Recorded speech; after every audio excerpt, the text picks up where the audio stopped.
کسی معاشرے میں قرآن کو پھراؤ، پھیلاؤ، عام کرو، اس کی تصریف کرو۔ تصریف کسے کہتے ہیں؟ ایک ہی مضمون کو مختلف طریقوں سے بیان کرنا۔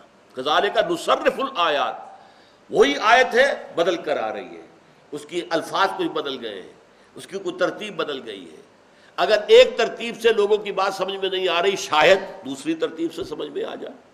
اس وجہ سے قرآن میں تصریف آیات ہے۔ اب آپ اس قرآن کو اس میگنیٹ کی طریقے سے معاشرے میں پھرا دیجئے، جن کی جو فطرت ہے وہ سلامتی پر، صحت پر کچھ برقرار ہے، وہ کھنچے ہوئے آئیں گے۔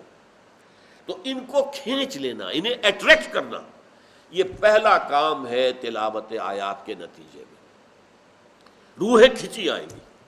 وہ یہ کیا ہے؟ از کجا می آئے دی آواز دوست، قرآن کو سن کر روح انسانی محسوس کرتی ہے یہ کہاں سے آ رہا ہے، یہ تو میرے دوست کی آواز معلوم ہوتی ہے۔ از کجا بھی آئے دی آواز دوست، کیوں کہ روح انسانی کا منبع بھی ذات باری تعالیٰ ہے۔ یسألونک عن الروح قل الروح من امر ربی، میرے رب کا امر ہے یہ۔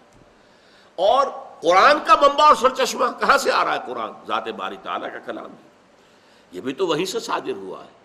تو جیسے آپ پنجابی میں گرائیں کہتے ہیں، کہیں آپ کو کسی غیر ملک میں کوئی پاکستانی نظر آ جائے تو آپ ایک دم لپکتے ہیں اس کی طرح ملاقات کریں گے۔ اسی طریقے سے کوئی اور قریبی نظر آ جائے، اسی طریقے سے یہ از کجا می آئے دی آواز دوست، روح انسانی تڑپ کر لپکتی ہے، اور وہ انہی لوگوں کی ہوگی جن کے دل سے نہ ہو گئے ہو، بدکاریوں کی وجہ سے، تعصب کی وجہ سے، تکبر کی وجہ سے، گھمنڈ کی وجہ سے، ضد ہٹ دربی کی وجہ سے، سیادت اور چودراہٹ کی وجہ سے، سرمایہ داری کی وجہ سے اگر دل تاریک ہو چکے تو بات اور ہے، دلوں پر اگر غلاف چڑھ چکے ہیں تو بات اور ہے۔